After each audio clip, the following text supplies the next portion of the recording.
Yes, sir. Yes, sir. Yes, sir. Welcome to episode 6 of the Swoosh Hoops podcast. Guys, it's been a really good run thus far. Really interesting week.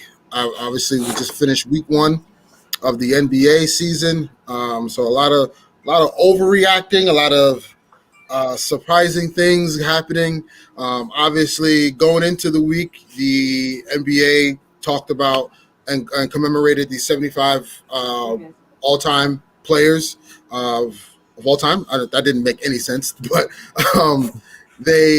we know what you mean. The people know what you mean. Yeah, y'all know what I mean. I'm sorry, it's been a long day, guys. The NBA's 75th year anniversary team. Right. Yep. So we have the all-time 75th team. A lot of disagreements, a lot of agreements there, a lot of surprises, a lot of disappointments, a lot of questions, right, behind that. And then we'll talk about the Kyrie Irving saga. As you know, what happened on Sunday at the Barclays Center, there was this little protest happening, people trying to bum rush to get in the Barclays Center. We'll talk about whether that's a distraction or not for them. And power rankings, right? We're also going to talk about the power rankings. I think it's going to be, again, that ties into our opening week overreaction or underreaction, right? Or questions or concerns. And I have a lot of gripe with ESPN's power rankings as well as Bleacher Report, but we'll go through them. And yeah, welcome to episode 6. All right, so go ahead, Eric. So let's start with since you mentioned the power rankings, we're going to start with that. ESPN, what they do weekly is after each week on the Monday they release their power rankings for the week. Also goes with Bleacher Report, CBS Sports, SI, the whole every national media pundit they release their power rankings. So I'm looking at ESPN's right now, what they did from yesterday. And they had the Bucks at number 1 with a 2-1 record from last week. They also won last night, so they're 3-1. Mm-hmm. The Jazz at number 2, they're undefeated. Only the Warriors and the Bulls are undefeated so far in this early season. The Nuggets at number 3, they had them at 2-0, but last night lost to the Cavaliers by 12 at home. Yeah. Number 4, Brooklyn, they had the Nets. They were at 1-2. But they won last night against Washington, so they're 2-2 back at 500. The Warriors at number 5 at 3-0. They also play tonight, if I'm not mistaken. Yes, they do play tonight. They play tonight, yes. Okay. At number 6, the Miami Heat at 1-1. They won last night against the Magic. Yeah, really big win this week against the Bucks. They smoked them, but the Bucks are missing some players, but still a good statement game for them. Yeah, exactly. Yeah. Yep. The Sixers, they got a number 7 at 2-1. Tonight they play the Knicks at MSG. Kind of interesting. Could have been 3-1. Could have been 3-1, and they blew that game against the Nets. Yep. Lakers, they got the Lakers at number 8 at 1-2. Kind of. How can I say it? What's the word? Look, at number 8 is kind of like, I thought they would be a little bit further down, but I guess I see why, because that win against Memphis, they almost blew it. Thank you, Kent Bazemore. And then John Moran missed that free throw to tie the game. Yeah. So and plus it was a really weird week for the Lakers. Between Friday and Sunday. We're gonna talk about that later. We'll address all that. We'll address all of that. We got some theories. Not even theories, like just some frustration. I don't know about Ernest, but I got some frustration I want to get off my chest, man. Okay. Frankie V. Russell Westbrook and Rondo on the court. We'll talk about it. We'll talk about it. All right. Okay. At number 9, they had the Atlanta Hawks at 1-1. Last night they beat the Pistons, so they're 2-1 so far. They have the Bulls at number 10, 3-0. The only undefeated team. They're 4-0 now. Yeah, 4-0 now. But also the Raging Bulls. They also gave that game away last night to the Raptors. So yeah, they barely won that game. Yeah, and also they the first 4 games were 2 against the Pistons, 1 against the Pelicans, and 1 against the Toronto Raptors. Okay, less of a competition. But the next 13 games is going to really tell us about if they're a serious team or not. And it's gonna show us if they're a for real team this year or we'll see later. You know, one of my friends, he commented on the power rankings, and he was just like, "Oh, it's a joke that they have the Lakers higher on that list than they have the Bulls, because obviously the Bulls are the only undefeated team in the league right now." I had to explain to him it's all about strength of schedule. Like the Lakers played, their first game was the Warriors, right, who are considered a contender right now in the West.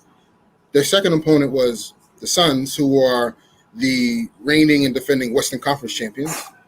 And then you play the Grizzlies, who were a playoff team last year. And they're getting better. Right, and they've gotten a lot better. Versus, as what you alluded to, Eric, the Bulls, they started off against the Pistons, then they played the Pelicans, then they played the Pistons again, and they played the Raptors. All 3 of those teams that they played, obviously Pistons twice, were nowhere near the playoffs last year. Yeah, they're all lottery teams. So, you know, I want people to understand how power rankings work. Power rankings work based on, obviously, it's who you play, strength of schedule, how you perform, right? All that goes into plus minus, you know, all those statistical and analytical things go into those rankings when they rank these teams, right? But strength of schedule was really one of the main components of this whole thing. That's why they were so low in the Bulls, because we have yet to see them play a team that matches their talent or who's better than them. Measures their talent. Like, you know, that's how you kind of know where you're at. And again, this is very early. We're only 4 games in for some teams. So it's very early to kind of navigate and see what they are and who they are, because they're still figuring that out, Lakers. But at the same time, the strength of schedule matters, right? And the Lakers didn't the teams that they played their first 3 games, it's not favorable for them if they're still figuring out the offense. They're still figuring out the fit between Russ, AD, and LeBron. Like, I just don't understand that, you know, at the end of the day, you have to take those things into consideration, right? Like, if the Lakers would have played all those non-playoff teams in the beginning, I'm sure we'll have a different story. And I'm sure we'll see that because, you know, the next 15 – the next 15 games, I think 12 or at least 11 out of those 15 games, the Lakers are playing non-playoff teams. So you'll see their power rankings dip a little bit, right? Even though I expect them to win those games, but I also expect them to lose some of those games because they're still trying to figure out what's happening. So people out there who want to, you know, harp on why ESPN ranked the Bulls so low is because it's strength of schedule. That matters. It's not just about the record, as King of Brooklyn 3 just commented. It's not just about the record. It's also about who you play and all the other analytical, statistical things that go into that. But I kind of don't have a problem with the list. It makes sense. I think Milwaukee is the best team right now. You know, I think Charlotte can make a case to be on that list. They did beat the Brooklyn Nets, and I think you need to take that into consideration. The Melo Ball's been on fire. Yeah, the Melo Ball's been on a tear right now. So, you know, I think the Charlotte Hornets deserve some respect in that regard. But other than that, I think the list makes sense. It makes sense. I mean, if you want to push the Lakers, you know, maybe down to 9th, whatever, that's fine. But, at the end of the day, I think the 10 – I expected us to be lower. Solid. Yeah, exactly. I still think the 10 is solid, though.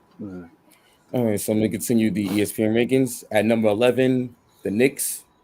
At 2-1, they had a ugly loss on Sunday. Yeah, I don't understand. They should have.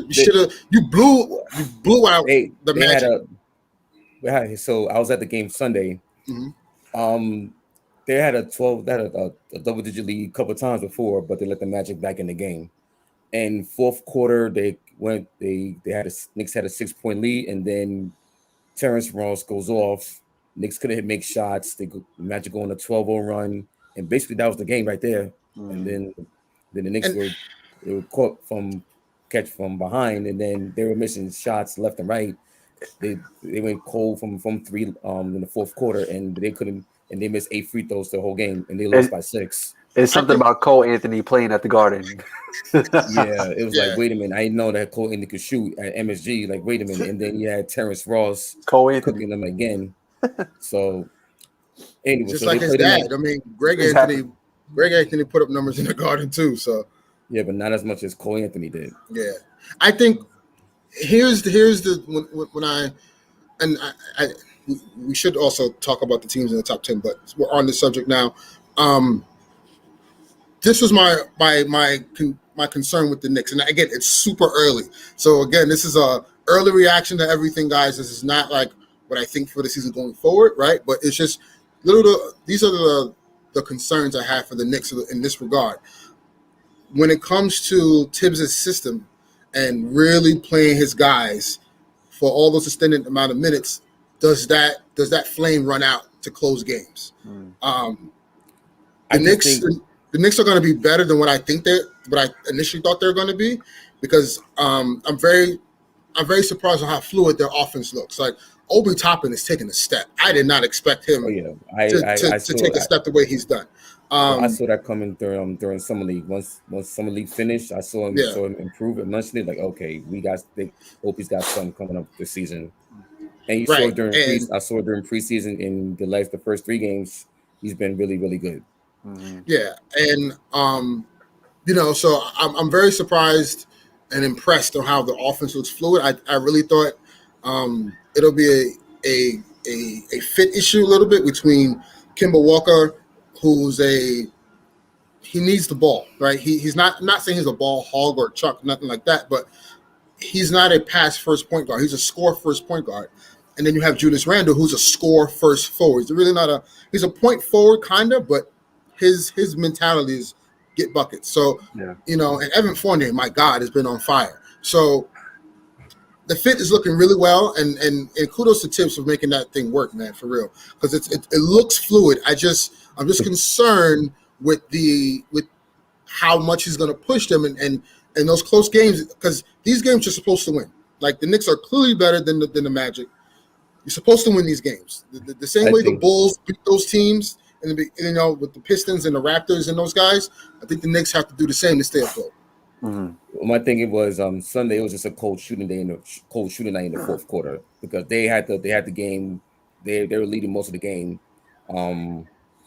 So, but what I'm saying is, it was a cold shooting night in the fourth quarter alone. But what I'm saying is, you're leading the whole game, right? Yeah, but I do agree with that. You gotta close it out. If you want to be one of those top contenders in the East, you got to beat those teams, right? Exactly. Also take into consideration, Kemba Walker played 36 minutes in the first game. His next 2 games, he only played 22 minutes and 19 minutes. Derrick Rose has been closing the games lately in the fourth quarter. It's a trust issue. It's not a trust issue. Kemba, it's the defense. It's Kemba's defense. The perimeter defense. But this is what I was saying.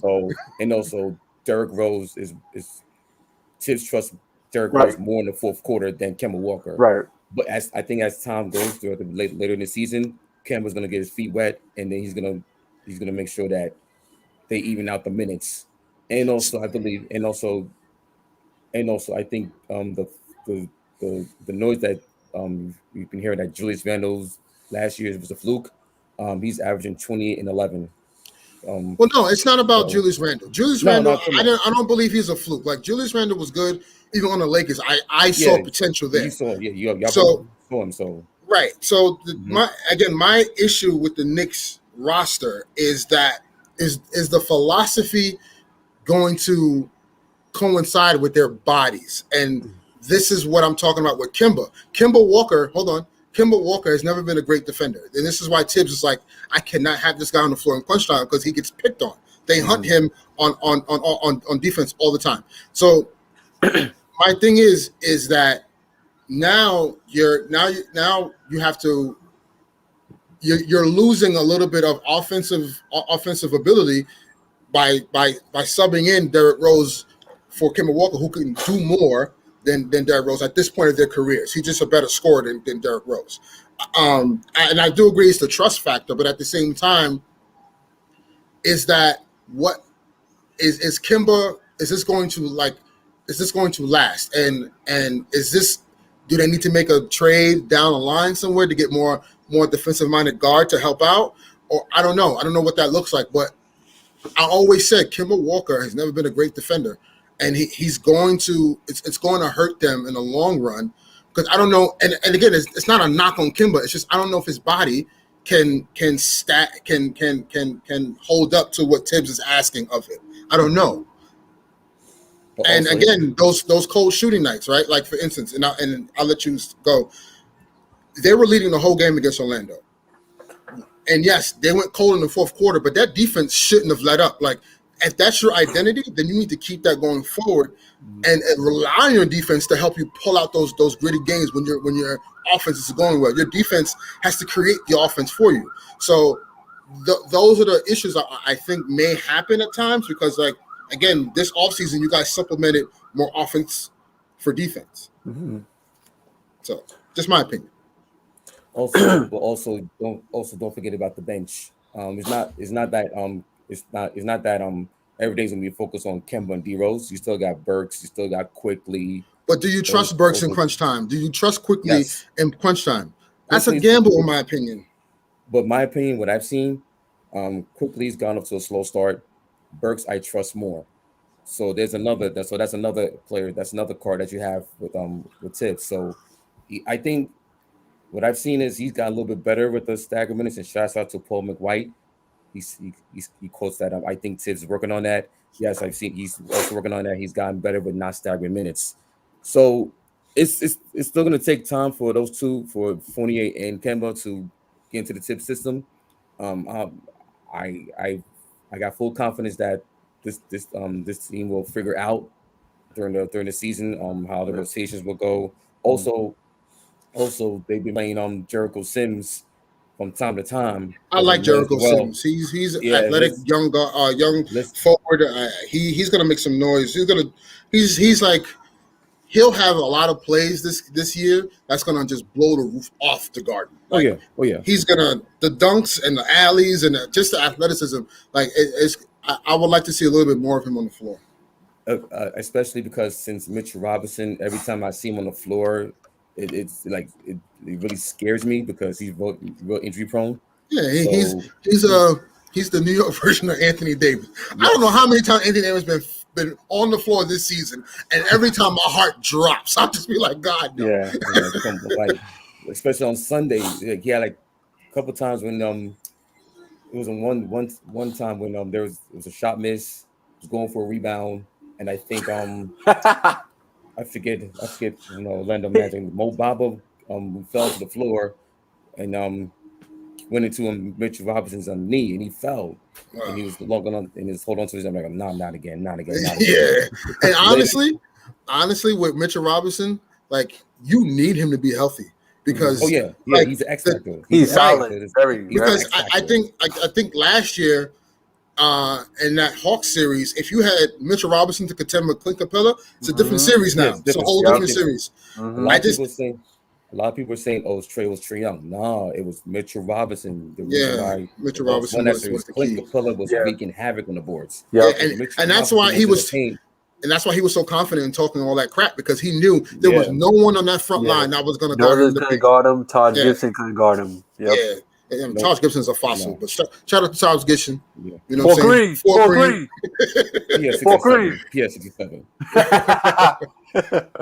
All right, so I'm gonna continue on to the ESPN. Yeah. Go ahead. What you about to say? I wanted to get back to the top 10 because I wanted to give some time to the Lakers. Concerns. I have some concerns, but it's not about Russ. It's more about the rotations and what Vogel is doing. Okay. As we all know, Russell Westbrook his strength is not shooting. We know this. Right now, he is shooting a whopping 9% from the 3-point line. 9. 11, right?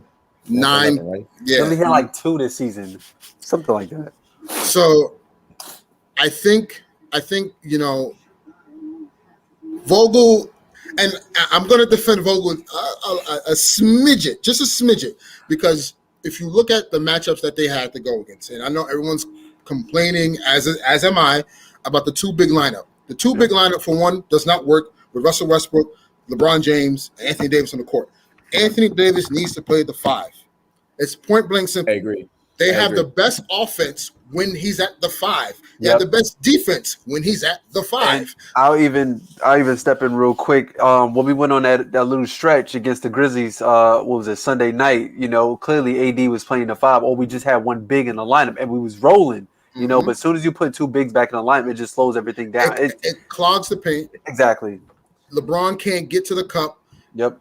And when he does, he's getting contact, but he's also like calling for the foul. And the refs right now are not really calling for a foul, right, James Harden? We're going to talk about you too. So not looking away. Right. 3 free throws for the entire season. Right. So I think the what Vogel has to do to maximize Russell Westbrook's strengths is you need to stretch the floor. AD has to commit to play the 5. You have your front court should be LeBron and AD, right? That should be your front court. You throw in as your potential small forward, you could throw in Bazemore at the 3, and your 2 could be fluid. Your 2 could be Malik Monk or it could be Avery Bradley. Yep. And then remember, we also got a bunch of guys that's on injury as well too. So like that can which sucks. So right. Kendrick Nunn he's out. So when they come back, we got to get them adapted to the whole scheme of things. Right. I think Russ. We have to. If you look at the plays that they were doing against Memphis, it was unstoppable. When LeBron was at the point of attack and Russ came in for the screen, they ran like a couple high screen rows back to back to back. There was one particular play where I watched where Russ comes down, or LeBron comes down, Russ comes up to the top of the 3, sets the screen on LeBron's left side. LeBron then, no, sorry, it was on LeBron's right side. LeBron obviously rolls around the screen. Russ flares out. Once he flares out, the defense automatically is going to step back, right? Because they're going to give Russ the room to shoot. LeBron gives Russ the ball. Russ now he has a lane to the basket. So now because you're stepping off and you're daring him to shoot, Russ is going to go to the basket because you're giving him a head start. That's what you don't want to do as a defense, give Russ a full head start to the rim because he's going to try to dunk on you, get a foul, or at least not make a bad turnover, right? And Paul McGuire, we're going to get to your question in a second. I actually thought about that too. Right. So I think they've been talking about that for. I thought about that. Yeah, we're going to get to it. But I think when you look at that play, right, Russ gets the ball and he has a full head of steam going to the basket. Once he gets to the basket, now the defense collapses on him because he has one-on-one coverage going to the rim. And what does AD do? AD, all he does is slide down from the 3-point line along the baseline, and he gets a wide open layup dunk. So you have to, and the reason why that worked so well because the floor was so spread out and stretched out, it gave room for Russ to operate in the middle of that paint. Now the defense is a little bit more honest. The offense is a little more fluid, and then you have shooters on the floor. So it like imagine Russ is there to take up the minutes, not even say the minutes. Dare I say it? He is there to take up the punishment that LeBron James and Anthony Davis gets when they go to the paint. Exactly. Right? Because what's going to happen is Russ is going to. The reason why they keep saying Russ do you is because they want Russ to get to the cup and get fouled. So at that point now, if the other team is in a penalty, now LeBron and AD could go to work and go to the paint because they're going to get touched every time they go to the rim. Yep. So Vogel has to understand that the 2 big lineup does not work. You can't do that. It didn't work when we had JaVale McGee, right? So I think at the end of the day, here and there is in the playoffs. Sometimes it came into effect, but then that Houston series, like AD clearly had to play the 5 to dominate. Exactly. Yeah. So I'm going to give Vogel a little bit of a flack here or a little bit of a pass because if you look at their matchups in the first game, right? The first game's a little bit wonky. I think you should have started AD. AD can't take Kevon Looney. We got a problem, right? But if you look at the second game, against Phoenix, DeAndre Ayton. Okay, I understand why you wanted to go big because you had DeAndre Ayton, and then on Sunday against Memphis, you had Steven Adams. But at the end of the day, I still think in that matchup, AD can take Steven Adams. Like the numbers say it. The starting five, and Sean, I see you brought this up. The starting five, when you have DeAndre Jordan, Anthony Davis, Kent Bazemore, LeBron James, and Russell Westbrook, when you have those five in, all five starters are negative plus minus. Negative. By a significant margin. If you look at the plus minus for the game against Memphis, the starters for Memphis were plus, I think, on an average plus 16, plus 17, while the Lakers were minus 10 or minus 15. And then, but the bench for the Lakers were like plus 10, plus 15, while the bench for Memphis was minus 10 or something like that. Because Melo went off. But not only that, Melo was plus 16, but not only that, it was the fact that when they went to the bench, they were running one big lineups. So it was the White. Remember, it was the White with Ron and shooters and Russ, or you had AD at the five. And then when the Lakers came out in the second half and they started the two big lineup again, what happened? They lost the lead. Like at some point, like they have to understand that this doesn't work. Now, Russ coming off the bench, we got a better chance of walking on water than Russ coming off the bench. That is not happening. I think what needs to happen is Vogel needs to stagger the minutes, meaning when LeBron sits out, you have Russ run with the second unit, right, for the extended period of time to the end of the first quarter. Sit Russ, have LeBron start the second quarter, whatever how you see fit. But I think that should be the consensus going forward, and DeAndre Jordan should just be cheering on the team on the bench. Quick question. I got a quick question. Yep. Do you believe the Lakers should go small? It depends on the matchup because so AD starts at the 5, right? Then LeBron's at the 4, right? So that's your small big lineup, quote unquote. Yeah.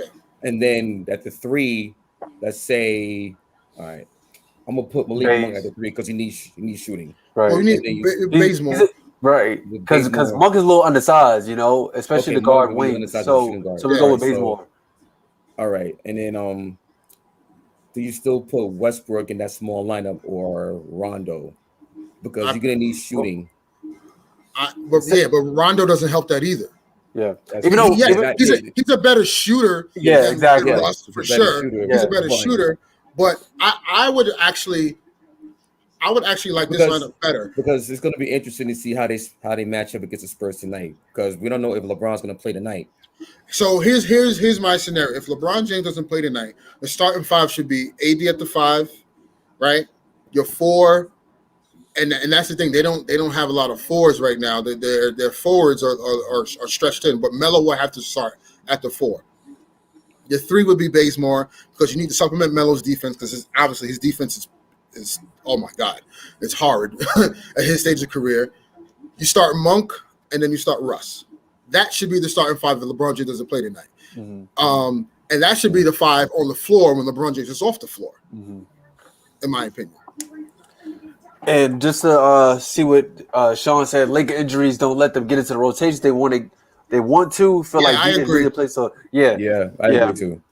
I agree. I think obviously when the key to this whole thing. But you could just run a 80 starts Dwight bench and it just just stagger the minutes just like that. That's what I'm saying. Yeah. DJ has no business being on the floor. Period. I don't think he has the value of Dwight Howard. No, and remember the Nets DNP'd him all playoff series long. The whole the playoff matchups weren't that good. Right. Because they went to Nick Claxton. If you look at Dwight Howard, when Philly last year, he was the first person. He was like the 6th or 7th man off the bench, and they ran. He was the only big on the floor. Like the Lakers need to take that same formula. Like Dwight Howard is good enough alone to be on the floor by himself as the only big. As long as you have either Rondo or Westbrook in the game at the same, not at the same time, but in the game with them at the same time. One of the two. Sean, yes, I love the idea of Russ, Bradley, Bays, LeBron. I love that. I love that lineup too. I think, but I think if you supplement Russ for Rondo, because of the continuity and how familiar that Rondo, Bradley, LeBron, and Because AD 4 of the are. 5 played with each other Right. already. If you look at the game against the Suns when we kind of try to make a run at the end in the fourth quarter, that lineup was I know you had Rondo on the floor with Bradley, and then you had Baze and you had LeBron and AD. I think just because of the they're all familiar with each other, the offense looked a little more fluid because they knew their spots. They understood each other, and Bazemore can be a havoc on defense. Like he did a really good job, but I also think who played himself into the rotation, Austin Reeves. I think Austin Reeves is actually he's well deserving of minutes. He can spread the floor. He hustles. Again, a lot of people He's gonna do the little things, you know. Yeah, a lot of people say he reminds everyone with of Caruso, whatever the case is. I get it, but I think he's a better shooter than Caruso. And we it's just a small sample size. We've got to see him in major minutes, but I like what I'm seeing. He looks like a hooper. He's intelligent. He knows what to do on the court.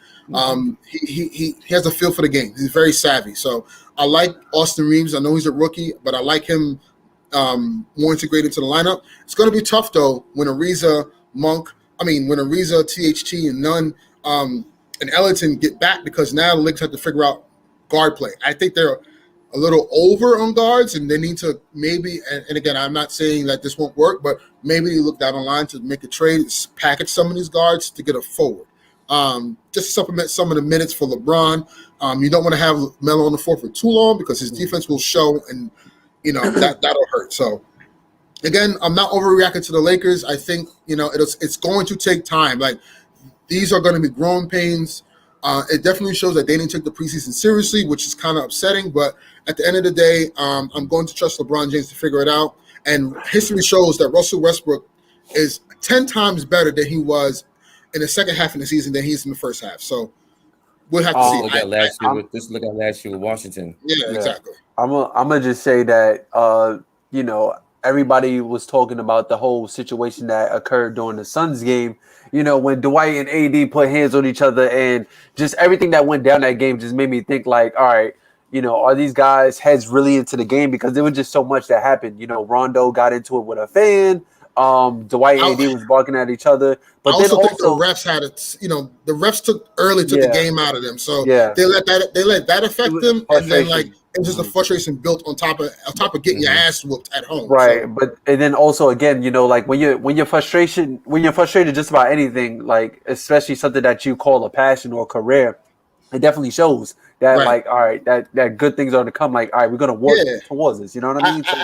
I actually liked it because it's like they gave a damn. I'm like, okay. Exactly. And it wasn't arguing about no silly stuff. It was actually about rotation coverages and like what because it was a screener, right? It was a screener role where the White completely missed the assignment, and I believe DeAndre ain't got a wide open layup. So it was these things that happened. Yeah, it sucked. It happened live on TV for everyone to see. But this stuff goes on in practice all the time. So everyone's making a big deal of it because it's the Lakers and it's LeBron James's team. It's a national televised game. And the Lakers are down 30, and we get it. But it's a lot. A lot of it has to do with they're literally still in training camps as preseason mode. And I'm not gonna really judge them until All-Star break. I need to see what that looks like then. All right, so we finished with that Lakers soliloquy. I know we went way deep into that.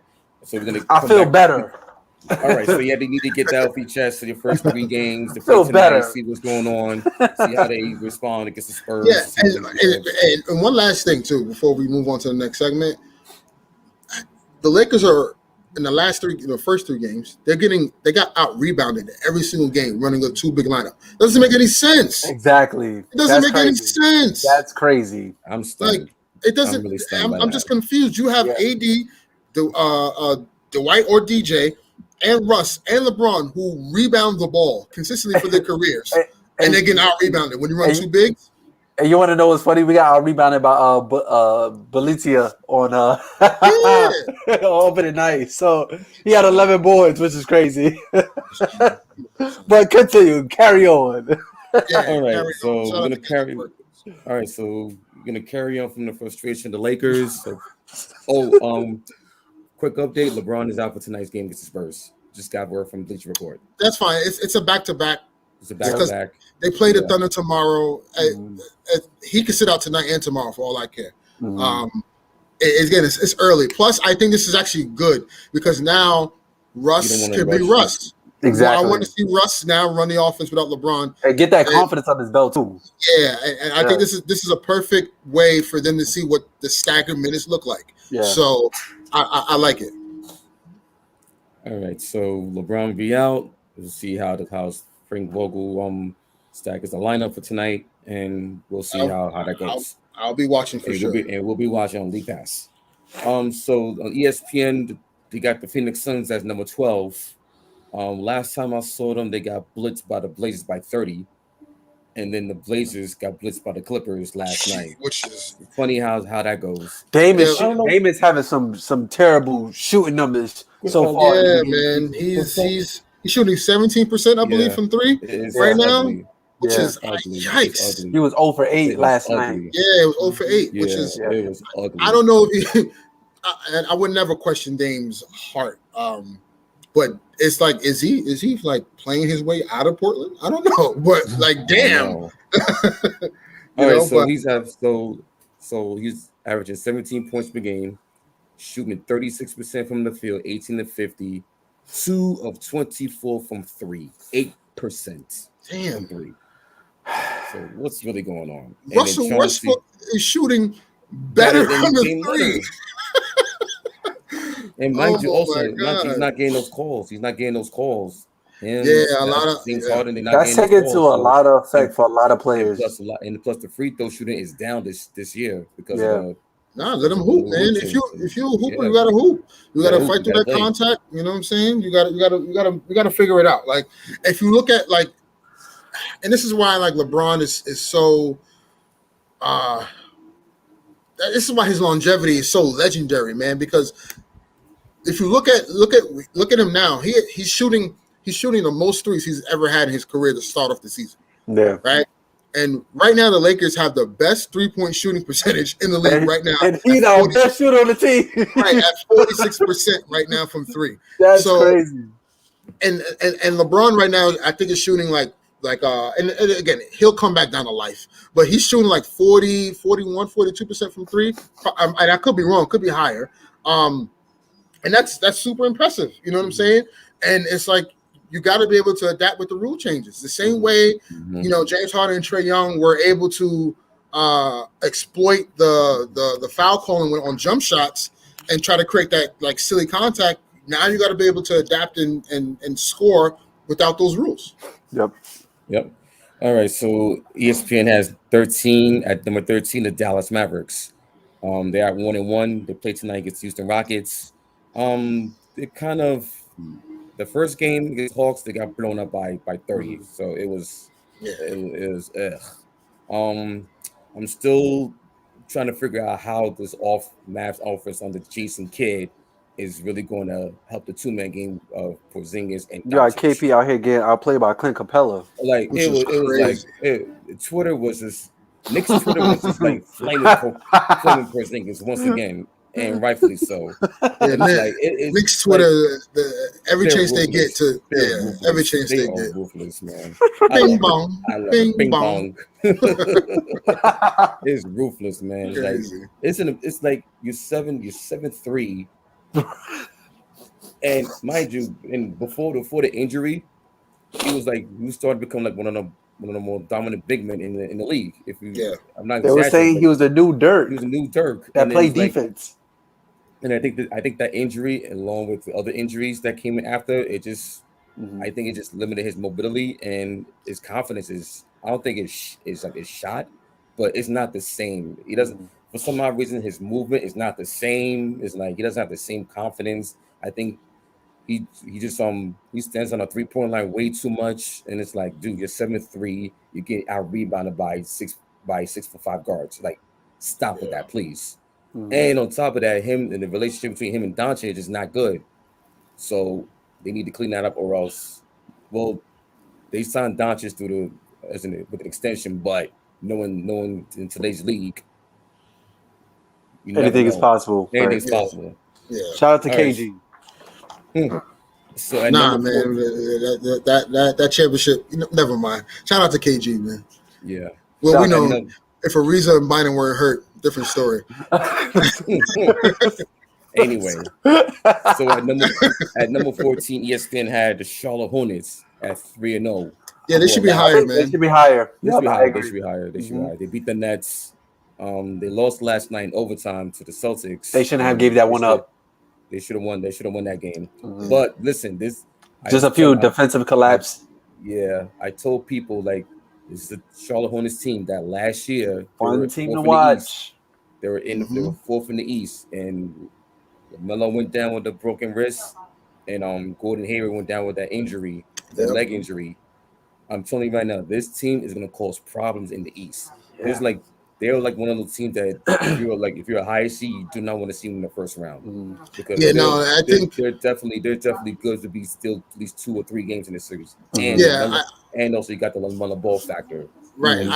And do making football passes from 3/4 court and the alley-oops to Miles Bridges. I think the with teams like Charlotte, Chicago, and it's crazy. Both Ball brothers are on those teams.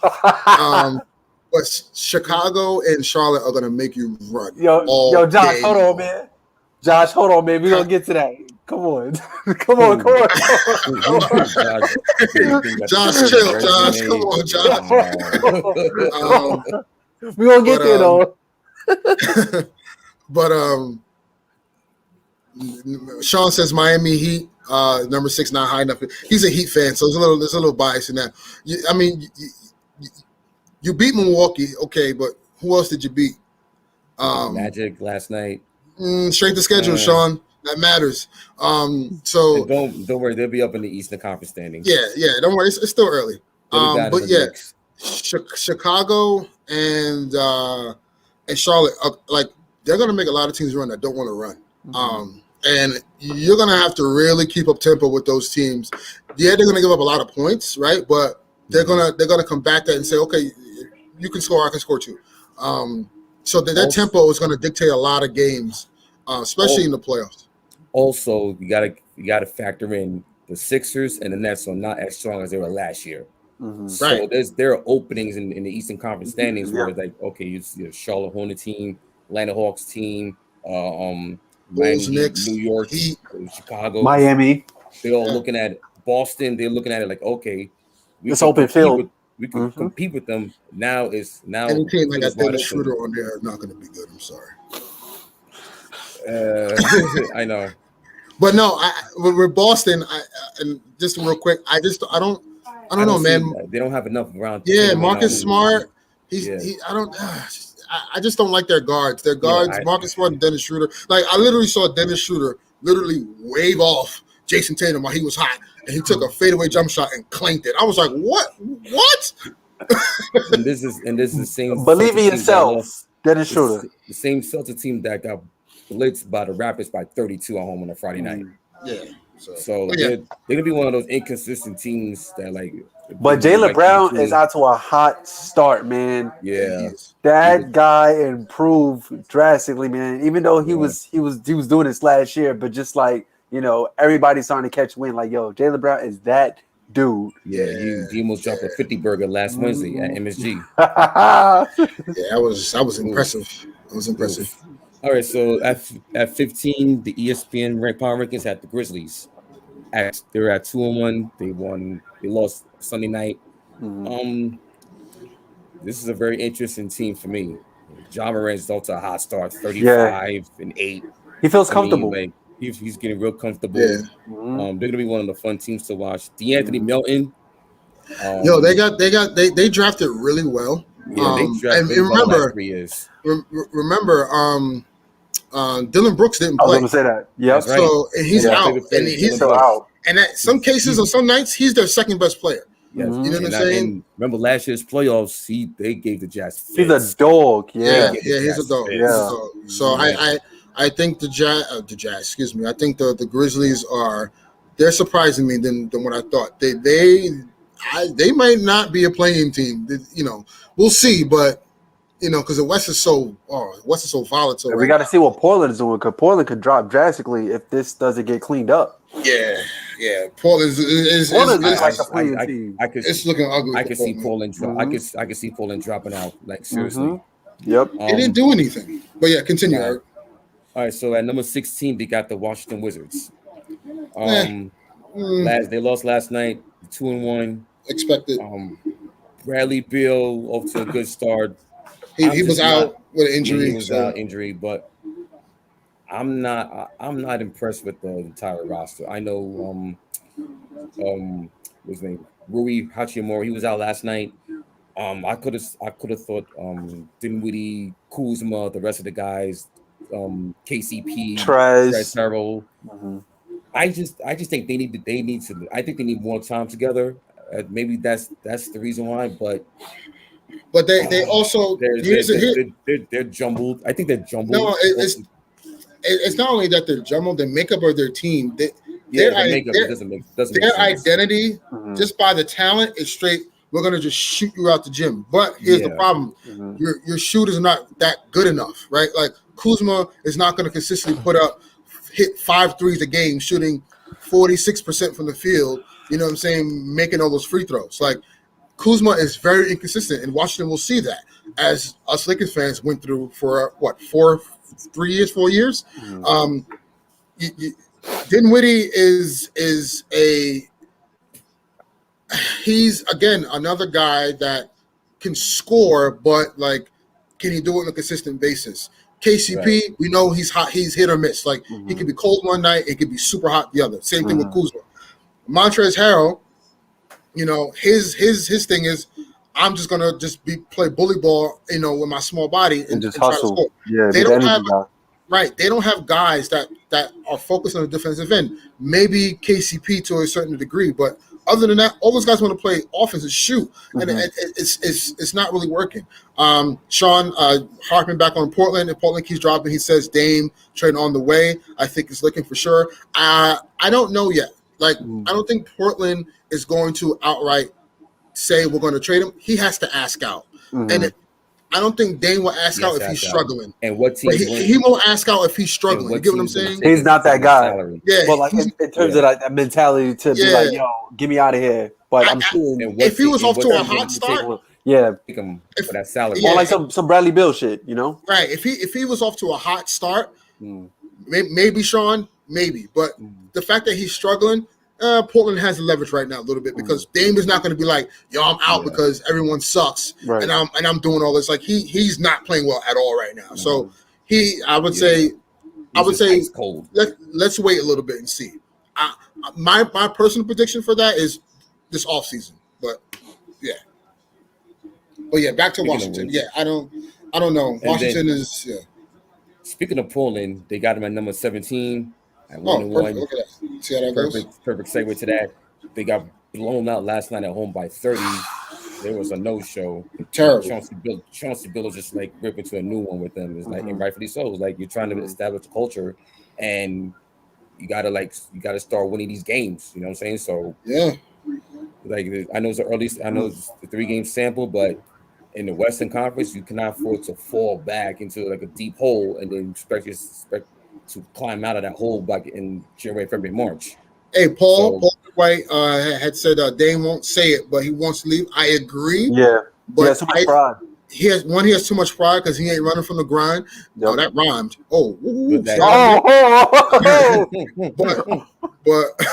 But I also, again, I'm going to hold my reservation. Dr. Seuss over here. I'm going to hold my reservation until the offseason. I think if the Blazers don't make the playoffs, then he'll say, you know what, I did what I gave you guys 8-9 years here. I did what I could, I did right by you, do right by me. You know what I'm saying? This is going to play out for the season. It's not going to be like, trade deadline, like, Dame, you're out of here. You know what I mean? He's not going to cause turmoil in the middle of the year. I think it'll wait till the offseason. Mm-hmm. Yeah. At number 18, ESPN's power rankings this week is the LA Clippers. They were 0-2. Yeah. Paul George had a 41-point game. Mm-hmm. They came back. That's last night and blew by won their first game of the season. They had 40. They had a chance to beat Golden State. Yeah. Yes. Steph Curry just went off on them. Yeah. 45. So they're 1-2. They're still in the middle of the pack of the West. I'm putting them in that same class as the Clippers and the Blazers. Mm-hmm. I think that's the ceiling for the Clippers. But the Clippers, honestly, man, I hate to say this, jeez. The Clippers are better than what people are projecting them to be. Terrence Mann, Bledsoe looks good. I just Ty Lue is such a good coach, man. Like I think that's the X factor. Yeah, I think he separates. To me, he's the best coach in the league right now. I think people are underestimating the Clippers and where they're going to land. I had them as a playing team. They look better than a playing team to me. But again, we have to see. This is still early. But Paul George does look good. Terrence Mann looks like he's taking a leap. Mm-hmm. Bledsoe looks good in the offense. Reggie Jackson is continue where he left off in the playoffs. Marcus Morris is the one I think is going to digress a little bit, and they may need to make an in-season trade. But the Clippers, I hate to say it, but the Clippers are they'll be fine. And if Kawhi comes back healthy, oof. I can see Lakers, Clippers, Warriors, one of those three teams, or you can mix the Jazz and the Suns. Like that those five teams are the cream of the crop of the West. All right, so we're going to continue on. Number 19, you got the Boston Celtics. At 1-2 this past week. They won last night and done the overtime game thriller at Charlotte. They're going to be one of those teams that are going to be middle of the pack in the East, in between the play-in and the 6th seed and the play-in 7 8. Mm-hmm. I just think they don't have enough around Tatum and Jaylen Brown and Jason Tatum. Jaylen Brown, he just started. He's been on fire at the start of the season, and then Jason Tatum went up for 41 last night. So him and Jaylen had good numbers last night. Yeah. So it's just I think it's just everybody else. I think the season is going to come down to if those two guys ball out, then they should be fine. If they don't, then they need others to step up. If the others don't step up, then they're going to be an average to mediocre team at best. Yep. At number 20, the Minnesota Timberwolves. They were 2-0. Lost last night to the Pelicans at home. They're better than we put them in, but I still had them at the bottom fringe of that playing tournament team. But I can see them sneaking up a little bit. Karl Anthony Towns been balling, but also Anthony Edwards. He's that dude, man. He's that dude. He's gotten taller too.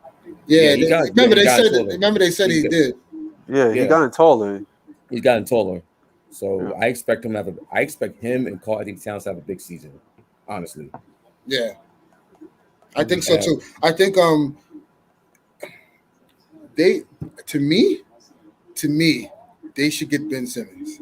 I think that'll be a perfect spot for Ben Simmons. I think Ben Simmons with Anthony Edwards and Cat, I think is a formidable young up and coming team in the West that will make some noise in the coming future. I think so. And Sean, yes, I agree. The Celtics, that jersey last night is it was just one of the worst. Jerseys. They need to throw that in the trash. Go back to the original ones. Like, come on now. Throw it in the trash and have Kyrie step on it like he stepped on the logo. Because that jersey is disgusting, man. Jeez. Celtics. Oh, man. All right, sorry, Celtics fans. Sorry. All right, so at number 21, they had the Indiana Pacers. 1-2 last week. They lost last night to the Bucks. Still trying to figure out how their roster which could shape out. They still missing Karis LeVert and T.J. Warren. Let's see how those two will come back into the rotation, into the lineup. Moving on, number 22, the Toronto Raptors, 1-2. They lost last night. They almost came back and stole the game against the Bulls. Lost last night, so they're 1-3.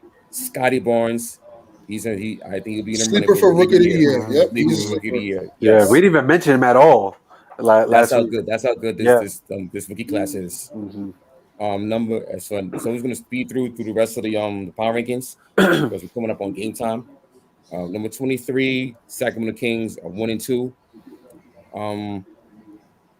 Well, not much to say about the Kings. Yeah, not really much. Nothing there.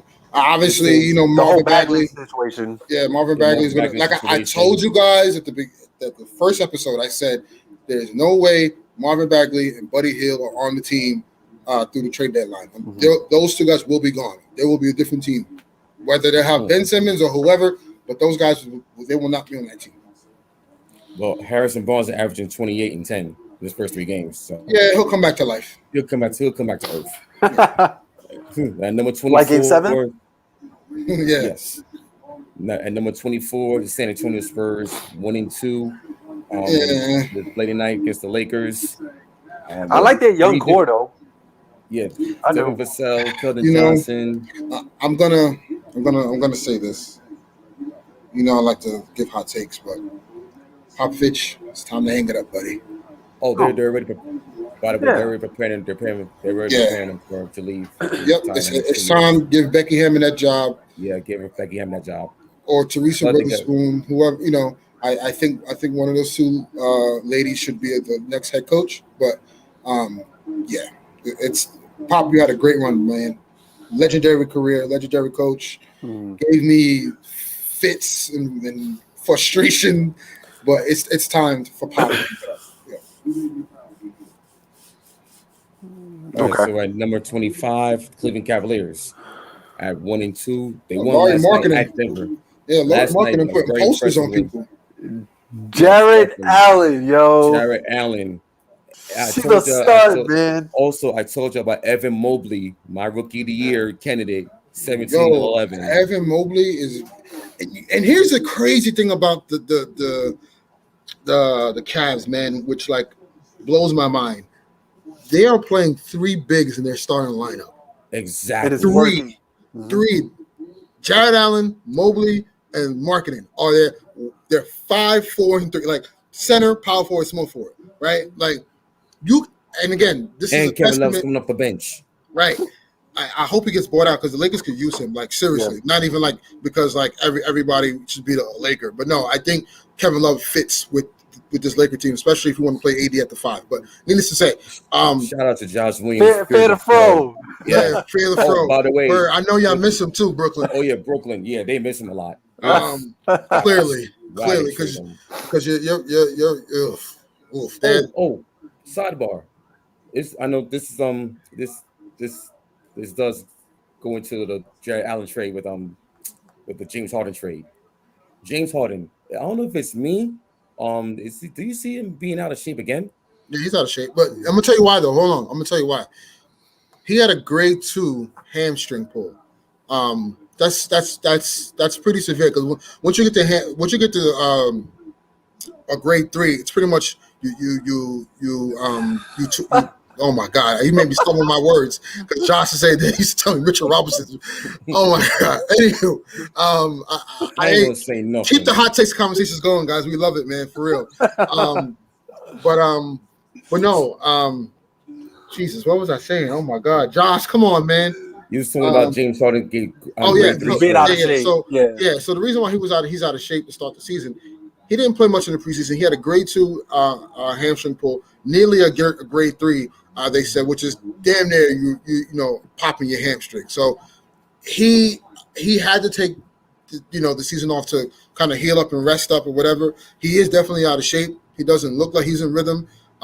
It's clear Kyrie Irving is needed on this team because if you look at the makeup of the team, and everyone harps on how old the Lakers are. The Nets are old, guys. They're old. Nets are They're really old. They are up People there. forget and I've watched all 3 of their games. Paul Millsap could give you about a good 15 minutes, and that's about it.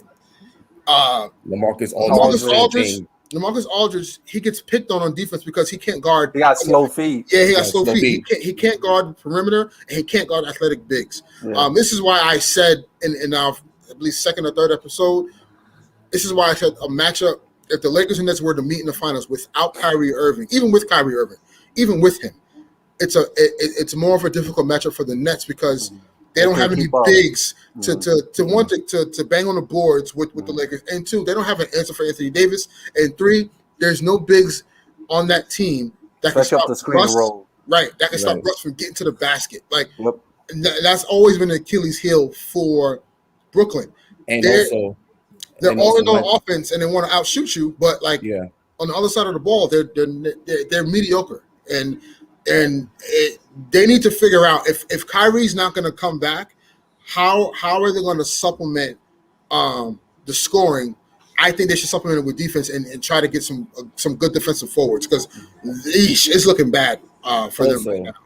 Also, they only got one playmaker, is James Harden. Kevin Durant is not a playmaker; he's more of a scorer. But Kevin Durant can be a playmaker. He can. If you ask him to, he will. He can do it. He can do it. But he's not the consistent playmaker that James Harden is. I think what they need to do is just say, you know what, F it. Like KD, score. James Harden, score. Like just start. Do what you do, right? Mm-hmm. Do what you do best, and then figure out the rest. Yeah. Exactly. Yep. Yeah. All right. Okay. So we're going to continue on with the power rankings. At number 26, they have the Houston Rockets. They were 1-2 last week. Jalen Green, I told y'all. Jalen Green. He's going to catch a couple of posters this season. I told y'all. Remember, he's also a top candidate for Rookie of the Year. He hit 5 threes the other night. The most for a rookie. Had 30 points. Like, listen, man, I'm telling you, Jalen Green is going to be a problem, man, in the years to come. Yep. Right? So but he was also around like NBA comp. He played in the G League last year as well. Right, yeah. So he got his feet wet a little bit, so he knows. Yeah. I just think that they just need to go. The Houston Rockets just need to stay on that path, rebuild around their young roster. Jalen Green, Kevin Porter Jr. and Christian Wood, Kevin Martin Jr. Martin Jr. So Jason Tate too. Yeah, Jason Tate. So just keep rebuilding around that group and then grow from there. So I think you're gonna add another talent in the lottery, and let's see what they do from there. Number 27, the New Orleans Pelicans. They were 0-3 last week. They won the game last night against the Timberwolves. I just want to say this about the Pelicans. We can move on because I told you I don't know what the hell that they're doing. Zion clearly does not want to be there. Zion came into camp overweight for a reason. Like, I don't understand. Like, people, like, he doesn't. They're not a good franchise, man. They're not. They're a poverty franchise, a poverty front office. Like, and by the way, not a lot of slander goes out to David Griffin. Yeah, because remember, and I remember all of you guys, every single one of you fans out there who said, "Oh, the Lakers got fleeced. They gave up so much to get Anthony Davis. We got a championship out of that. What did they get? They wound up giving up Lonzo Ball for a bag of chips. They gave him up for a bag of chips and a cheese doodle.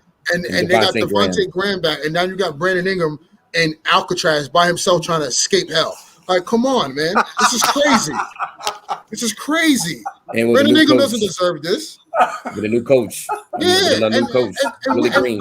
Willie Green is good, but you give him this? Come on, man. And this is what I don't understand about with the coaching circuit, because, like, and again, I'm not trying to make this a race thing. I'm not trying to at all. But, like, Steve Nash gets to coach Kyrie Irving and all these guys, Kevin Durant and James Harden. But, like, Willie Green gets this. He gets Brandon Ingram and a bunch of G Leaguers, right?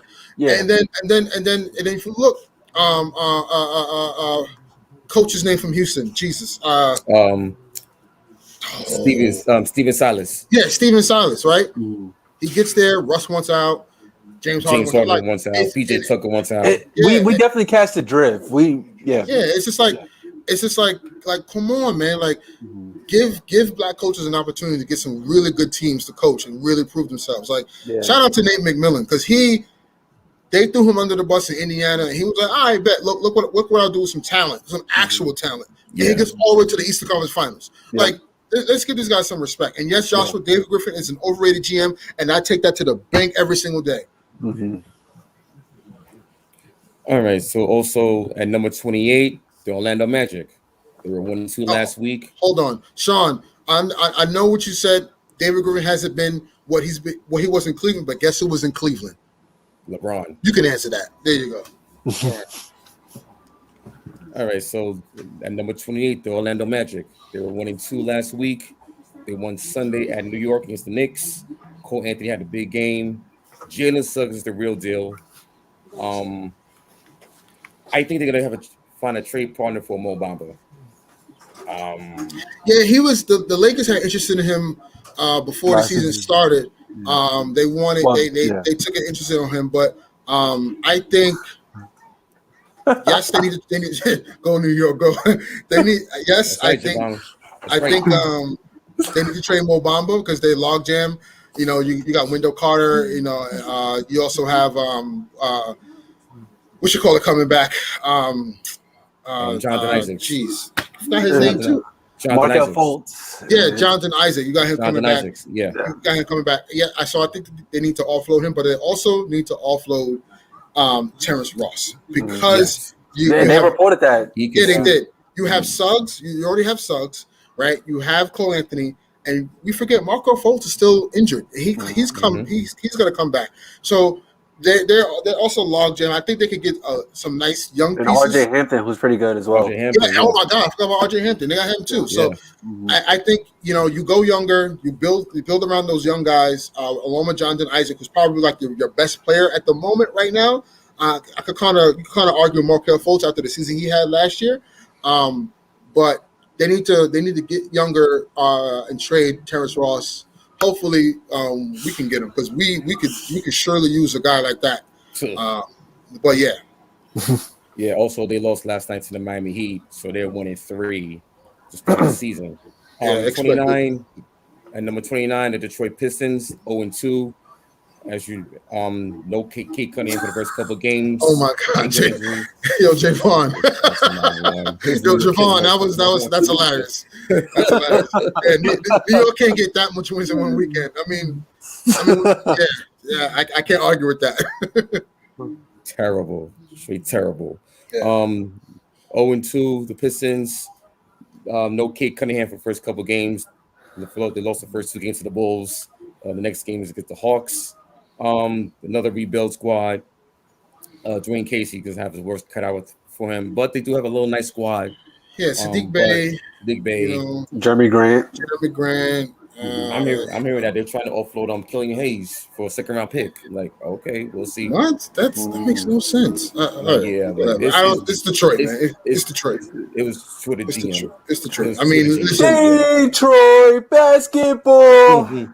I mean, listen. That's the only thing the city, got look. That's the only city. That's the only thing that city has look. They have to look forward to because the Lions are terrible. Yeah, Lions, Tigers, oof. The Red Wings, they're just terrible. Oof, they're going through a dry spell in sports. Yeah. All right, and last but not least, at number 30, the Oklahoma City Thunder, 0-3. Check this stat out. The Thunder have lost 29 of the last 32 games dating back to late March of last year. The Oklahoma City is starting 4 players who are 23 years and younger. What I will say, trying to get younger.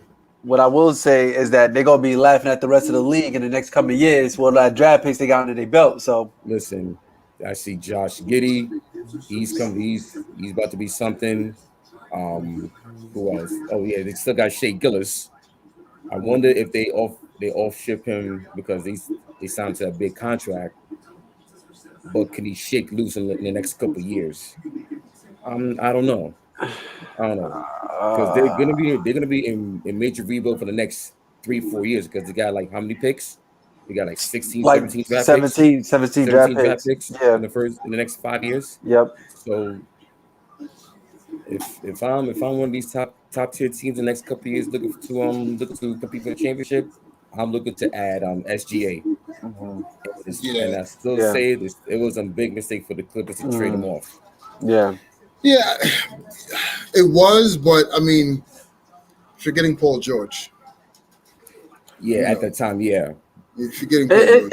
It's the same thing with the LA and Pelicans trade. Like it was both parties had good assets. But to get AD, who wouldn't pull that trigger? You know what I mean? So Yeah, and it's you got to look at it like, because again, when I look at Lonzo now, I'm like, damn, like, Lonzo would have been great for us right now. Or if I look at Brandon Ingram, I'm like, wow, if we had Brandon Ingram, I never that's a felt go-to like he guy. should have left, but Right, we had Julius Randle. right, Julius Randle too. So I felt like we could have kept him. You have to pay the price, unfortunately. Like, Yeah. so you're not gonna be able to keep your young assets and then get a star on top. Like, it just doesn't. Imagine if the Clippers had SGA with Paul George and Kawhi.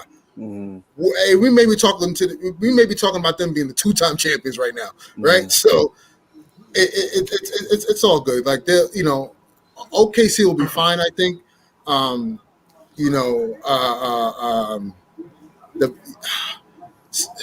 I just think right now you just got to be patient with them. Like, in a couple years, they'll have all the best young talent, and they'll be able to get a star in the trade, right? Or a couple.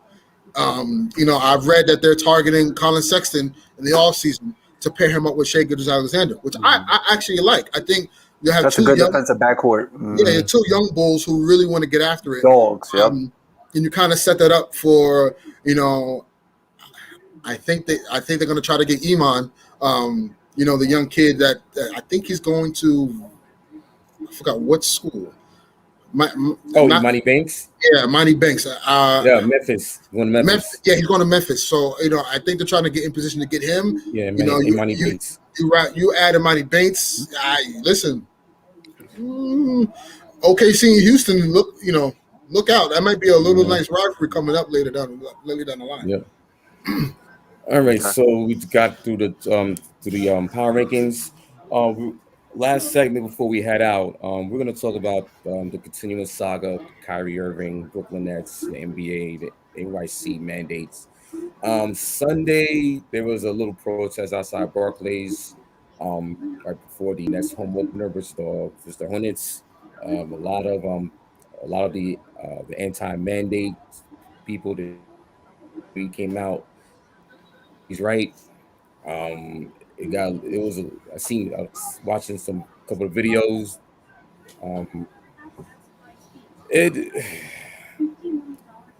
I don't know. It's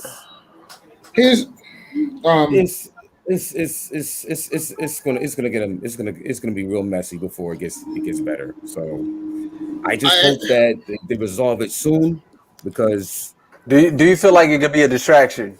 Oh, it already is. It already is. Even though the Nets, they told Kyrie to go home because they don't want him to be a part-time player, it's still a distraction because the effect is having on the court. Right. Instead of being a monster three-headed monster with KD, Kyrie, and James Harden, with the complementary of the role players, it's only Kevin Durant and James Harden. It's a duo. And it's a duo, and you still got the rest of the bench, but it's not going to be as potent. It's not going to be enough to contend for a title. And as before, where we had this big three. Because Kyrie was the first to come over.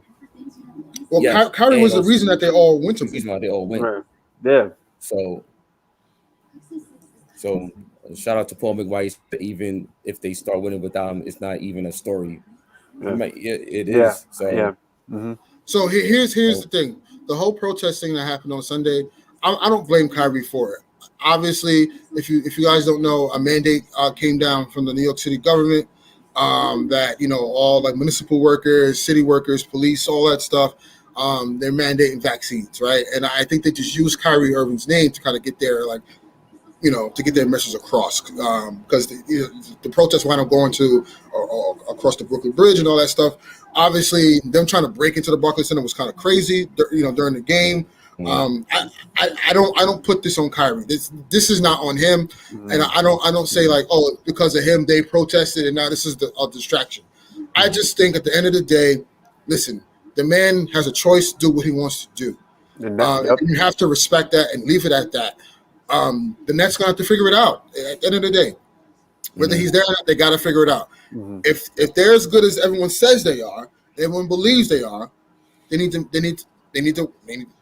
to make it happen. If Kevin Durant is the best player in the world, they got to make figure it it happen. out. They got pretty much what you just said, Paul. Exactly what you just said. If they start winning, it's not even a story, right? It's not, because it's only a distraction because they look lethargic right now on offense, and that's because James Harden doesn't look like he's in shape.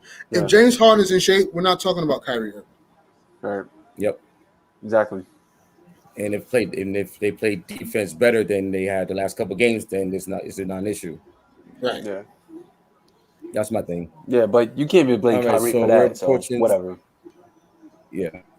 All right, so we're approaching game time. Knicks Sixers. We're approaching game time for most of these games. Lakers Spurs tonight on League Pass. Also, you got the Jazz and the Nuggets 10:30. Actually, at 10 o'clock. Also, we got a couple games on League Pass that let me just look up the schedule. So we got tonight. You got Sixers at Knicks. Who you guys got?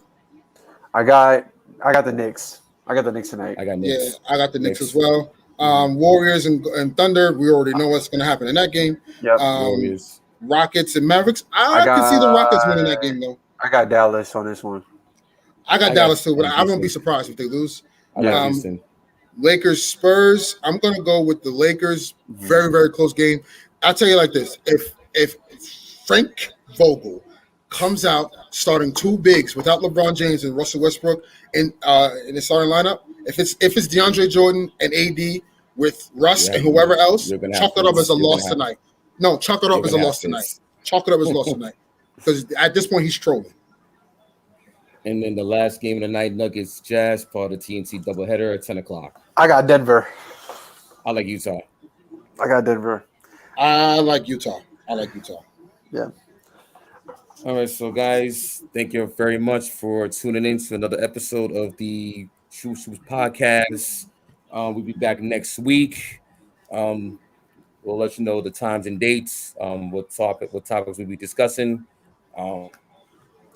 As you know, please hit that subscribe button, hit that like button, share, subscribe. Please let everyone know about this podcast.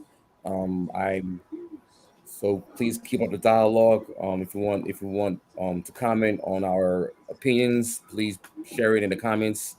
On what takes we had. And if you want to add on to it, please do that. Yeah. We'll be back next week for episode number 7.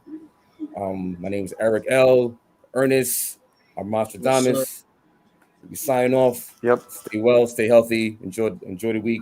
Enjoy the game tonight. Definitely love the interaction, guys. Thank you. Yeah.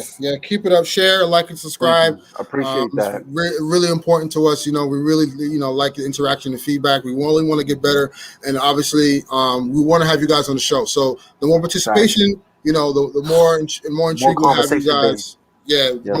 The more intrigue will be to have you guys on the show. Yep. All right. So we're signing off. Until next week. Peace, y'all. Peace. Peace. Peace.